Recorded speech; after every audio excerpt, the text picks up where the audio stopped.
Around 1889, King Pezeni sought to expand his domain, which at the time encompassed the entire Mchinji region. To achieve this, he dispatched two groups, one led by Mloyeni and the other by Magwambane Jele, his first cousin. While the Nyoka group was part of his broader military strategy, they were not involved in this specific operation. The Magwambane group took the lead, assuming the Mloyeni regiment followed closely behind. However, there was no coordination between the two, and Magwambane's men marched unknowingly into contested land. To their shock, they found it already occupied by the Masekos, a powerful Nguni faction with roots in the ruling house of Eswatini.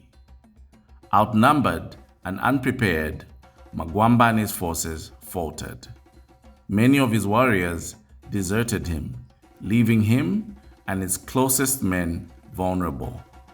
The Jele prince was slaughtered alongside 20 of his loyal fighters in a brutal battle. Meanwhile, the Mloyeni group, instead of reinforcing Magwambane, was distracted by new land they had found. By the time they returned, it was too late. A report of the tragedy was sent to the Lowengweni, and King Pezeni summoned Mloyeni for a heated council. Some Indunas called for his execution, blaming his inaction for Magwambane's death.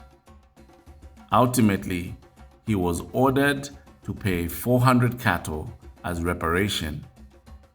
Unable to meet his demand, he managed to offer only 150, which did little to appease the king. Determined to avenge Magwambane, Mpezeni sent a regiment from the Mloswa lineage to retaliate against the Masekos. However, their mission took an unexpected turn when they crossed paths with a Chewa leader named Kampala, a man whose name was whispered with fear and reverence. Kampala was no ordinary warrior. Some said he was born under an eclipse, his eyes reflecting the fire of the gods. Others claimed he was a master of the unseen, able to vanish into the shadows and strike without warning. His knowledge of the land was unparalleled, and he used it to his advantage. As the Ngoni forces moved in, he ambushed them, nearly halving their numbers before retreating to his hidden base. Enraged, the Ngonis abandoned their original mission and turned their full attention to hunting down Kampala. But chasing him was like grasping at smoke. He disappeared and reappeared at will, leading them into treacherous terrain and bleeding them with guerrilla tactics. With each nightfall, more warriors disappeared, their spirits lost to the whispers of the forest. The pursuit of Kampala became a battle of wits and endurance. Though he too suffered heavy losses, his legend only grew.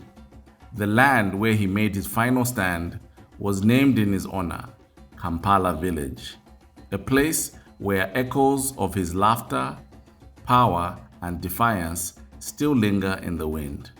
And so the Ngoni avenged their fallen prince.